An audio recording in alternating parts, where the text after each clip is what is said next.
လုံးပဲမင်္ဂလာပါညီမကတော့ဒီနေ့ပြုံးလူမျိုးမှာရှိတဲ့ပွဲကောက်ရေကုန်ပန်းမြေစကန်ကိုရောက်နေတာဖြစ်ပါတယ်ပွဲကောက်ရေကုန်မှာဘာလို့စိတ်ဝင်စားရရှိလဲဆိုတာညီမနဲ့အတူလိုက်ကြည့်ရအောင်နော်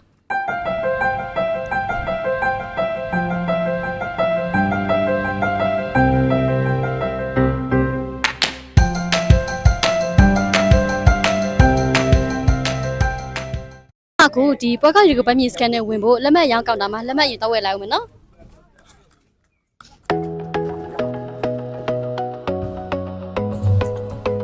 ဂိတ်ဝင်ကြီးကတော့ကလေးလူကြီးတအုပ်ကို400ကျပ်ပေးရပါတယ်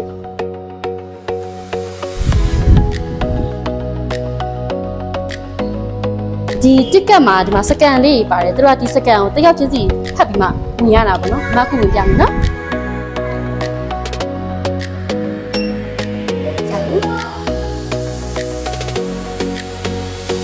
မလေးထီးလေးတွေငါးပေးရလားထီးလေးငါးပေးရတာစီ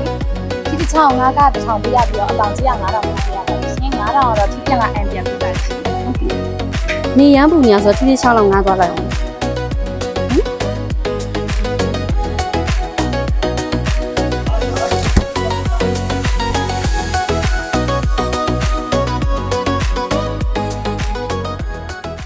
မတို့ဒီပွဲကောက်ရေကုန်ရောက်ပြီးဆိုတာနဲ့ဒီမှာလေရမယ့်နေရာတွေအစုံရအောင်လို့ပေါ့နော်တို့ကဒီမြေပုံလေးထားထားပေးတယ်မတို့ဒီမြေပုံကြည့်ပြီးတော့လည်းသွားလို့ရပါတယ်ညီမအခုမန္တရာဘက်ကိုအရင်သွားပြီးတော့မန္တရာတော့ရှောက်မှာဖြစ်ပါတယ်တူတူလိုက်ပါကြည့်ပြရအောင်ရှင်ဒီမန္တရာရှောက်မယ်ဆိုလို့ရှိရင်ဒီရှုကာပါလေးတယောက်ကိုတစ်စုံစီပေးရပေါ့နော်ဒါလေးကိုညီမတို့ကစုပြီးမှဒီမန္တရာကိုရှောက်မှာဖြစ်ပါတယ်ညီမကဒါလေးဆက်လိုက်အောင်မယ်နော်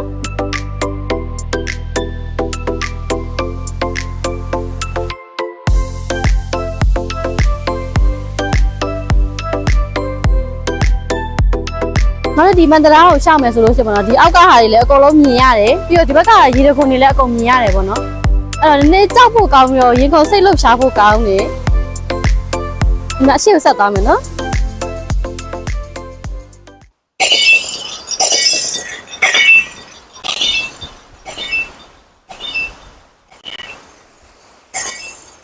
ဒီမန္တရာက LED မန္တရာဖြစ်တဲ့အတွက်ကြောင့်မလို့ပေါ့နော်လမ်းလျှောက်လိုက်ရင်မှန်ကွဲတာတို့ဘာလို့အဲ့လို fashion ထည့်တာတော့ပို့ပြီးတော့စိတ်လှုပ်ရှားဖို့ကောင်းပါတယ်အစားပြေဆောက်ရမယ့်မုန့်ဆိုင်တွေပြီးတော့ coffee ဆိုင်တွေပြီးတော့ sushi ဆိုင်တွေလည်းရှိပါတယ်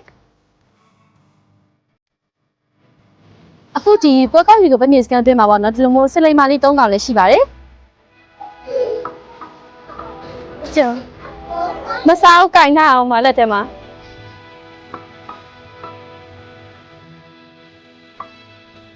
တမမီလေးတွေဆော့ကစားလို့ရမယ့် play တော့လည်းရှိပါတယ်အရန်မိုက်ပြီးကြောက်စရာကောင်းတဲ့ဒနုစောကောင်ကြီးတတိကြရအောင်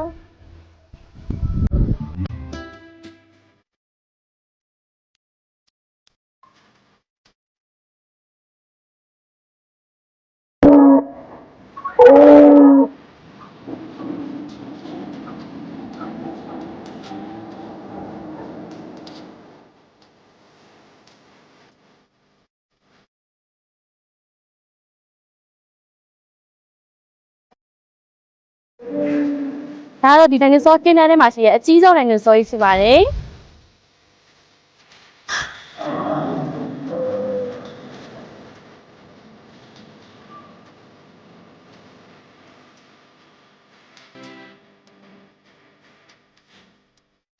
နိုင်ငံစောကင်းတဲ့ထဲမှာ five ဆိုင်စားလို့ရမယ်အခုလိုစာစီမုတ်ဆိုင်လေးလည်းရှိပါတယ်ကလေးတွေအကြိုက်ပြုတ်ပြုတ်ခပ်ကစားလို့ရတဲ့ tennis club ဖြစ်ပါတယ်ကလေးကစားပြီးဆိုရင်လည်းလူကြီးလည်းကစားလို့ရပါတယ်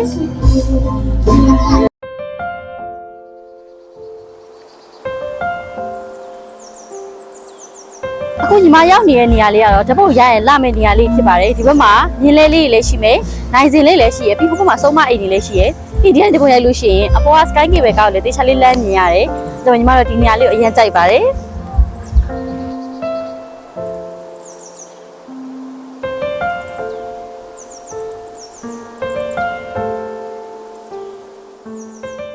ဒီမှာကတော့ကလေးရောလူကြီးတွေကစားလို့ရတဲ့ကစားနည်းလေးမျိုးရှိတယ်။ဒါကတော့ဘမ်မာကားလို့ခေါ်တဲ့တိုက်ကားရယ်ရိုလာကိုစတာရယ်မေရီကိုရန်ရဲ့တိကက်ရယ်ဆိုပြီးတော့ရှိရပေါ့နော်။ညီမအဲ့လေးခုလုံးစီးပြမှာဖြစ်ပါတယ်။ဒါကြောင့်ညီမနဲ့တူလိုက်ကြည့်ပေးပါအောင်ရှင်။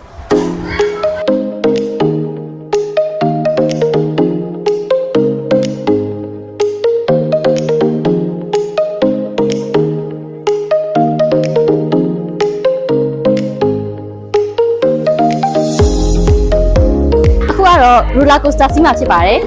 နည်းလေးတော့ရင်ခုန်ပြီးတော့စိတ်လှုပ်ရှားနေရပေါ့နော်လိုက်ကြည့်ပါဦးရှင်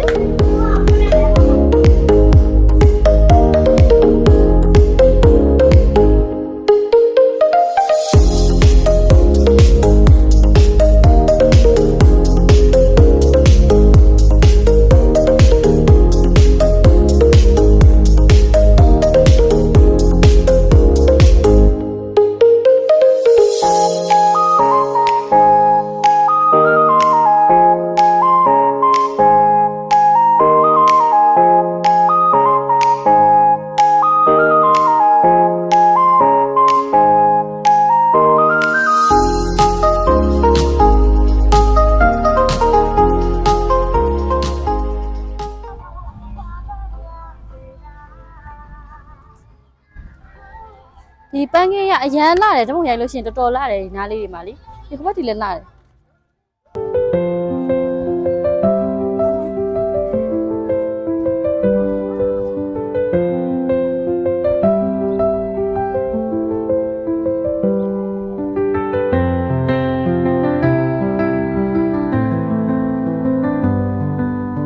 အခုလိုလာပါတယ်ပန်းမျိုးစပါးများစွာနဲ့လှဆင်ထားတာကြောင့်မလို့တမုံရိုက်ဝါသနာပါတယ်မိန်းကလေးတွေတမုံပညာရှင်တွေတော့လောကအစိတ်တွေးစီမဲ့နေရာဖြစ်ပါတယ်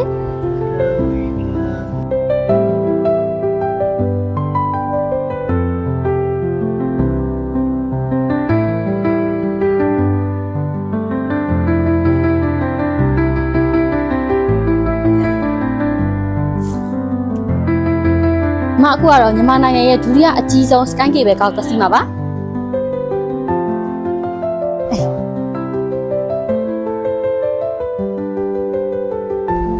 ဒီ cable Sky Cable ပေါ်ကနေအောက်ကိုကြည့်ရတဲ့ရှုခွင့်ကအရန်လာတယ်ပေးရတဲ့ဈေးနဲ့လည်းတကယ်ကိုတန်တယ်လို့ခံစားရပါတယ်ဒီ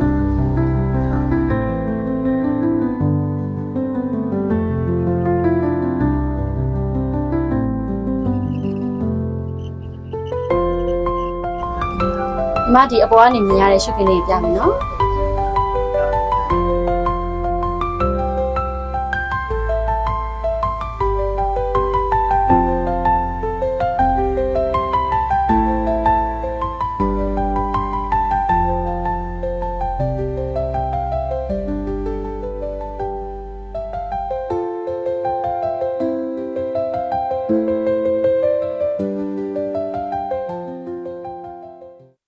တဘာဝရဲ့အလားပါကိုခန်းစားနေတဲ့သူတွေဒီတော်ရချောင်းလမ်းဘက်ကိုတွားရပြီးတော့လေ့လာလို့ရပါတယ်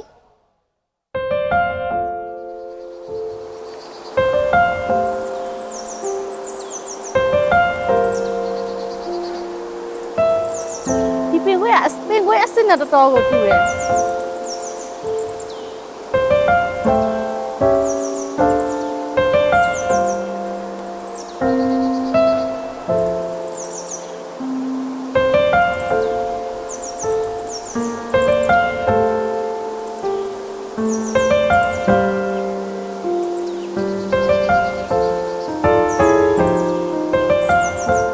အရန်လာတယ်ဒီကကြည့်တဲ့သဘာဝရှိပြနေရလေဒီဘက်ကရေတကွန်နေအရန်များတယ်နော်ဘ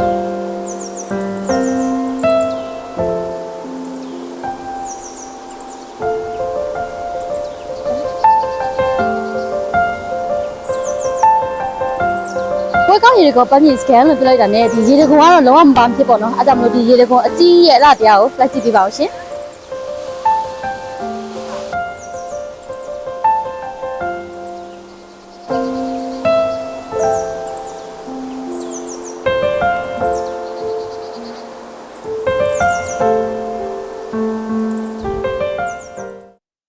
ကောက်ရီကိုပတ်မြင့်စကန် B4 အတွင်းမှာလည်းယခုလိုမျိုးအမိုက်စားပြပြတက်ဆက်မှုတွေနဲ့တက်ဆက်ပေးနေတဲ့ music band လည်းရှိပါတယ်။ music band ရှိမှလည်းလူမျိုးခုံနှက်ရှိထားရှိပြီးတော့အဲ့တဲ့တော့များခုံနှက်ရှိမှထိုင်ပြီးတော့ကြည့်ရှုပြီးအားပေးလို့ရပါတယ်။ဒီကုလိုမျိုးပွဲကောက်ရီကိုပတ်မြင့်စကန်နဲ့ပတ်သက်တဲ့အစီအစဉ်များကိုအချိန်နဲ့တပြေးညီသိရှိလိုပါကပွဲကောက်ရီကိုပတ်မြင့်စကန်ရဲ့ YouTube channel ကို like subscribe လုပ်ပြီးမမေ့နဲ့နော်။